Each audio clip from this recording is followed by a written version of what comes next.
പച്ചവെള്ളത്തിനും തീപിടിക്കും. സംഭവം സത്യമാണ്. കിണറിൽ നിന്ന് കോരിയെടുത്ത വെള്ളത്തിൽ തീപ്പൊരി വീണപ്പോഴാണ് വെള്ളം ആളിക്കത്തിയത്. പാലക്കാട് ചെർപ്പളശ്ശേരിയിലെ അയ്യപ്പൻ കാവിനടുത്തുള്ള ചില കിണറുകളിലെ വെള്ളമാണ് ഇങ്ങനെ നിന്നു കത്തുന്നത്.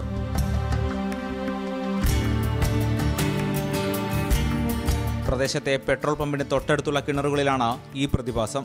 പെട്രോൾ പമ്പിലെ ഇന്ധനം ചോർന്ന് കിണറുകളിലേക്ക് വ്യാപിക്കുന്നതാണ് ഇതിന് കാരണമെന്നാണ് നാട്ടുകാരുടെ ആരോപണം.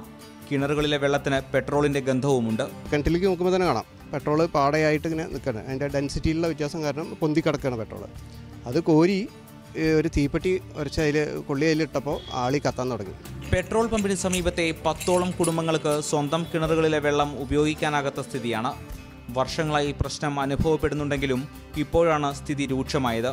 നേരത്തെ 1-2 കിണറുകളിൽ മാത്രമായിരുന്നു പ്രശ്നം അനുഭവപ്പെട്ടത്. ഇപ്പോൾ കൂടുതൽ കിണറുകളിലേക്ക് വ്യാപിച്ചു. സമീപത്തെ കുളത്തിലെ വെള്ളത്തിലും പെട്രോൾ കലരുന്നുണ്ടെന്ന് നാട്ടുകാർ പറയുന്നു. ജലക്ഷാമം രൂക്ഷമായ സാഹചര്യത്തിൽ പ്രദേശത്തെ ജലസ്രോതസ്സുകൾ ഉപയോഗശൂന്യമാകുന്നതിൻ്റെ ആശങ്കയിലാണ് ജനങ്ങൾ. പ്രശ്നം ഇതുവരെ ശ്രദ്ധയിൽപ്പെട്ടിട്ടില്ല എന്നാണ് പെട്രോൾ പമ്പ് അധികൃതരുടെ വിശദീകരണം. ഇത് സംബന്ധിച്ച് പരിശോധന നടത്തുമെന്നും അവർ അറിയിച്ചു. അരുൺ കിഷോറിനൊപ്പം അർജുൻ മട്ടന്നൂർ, മാതൃഭൂമി ന്യൂസ്, ഒറ്റപ്പാലം.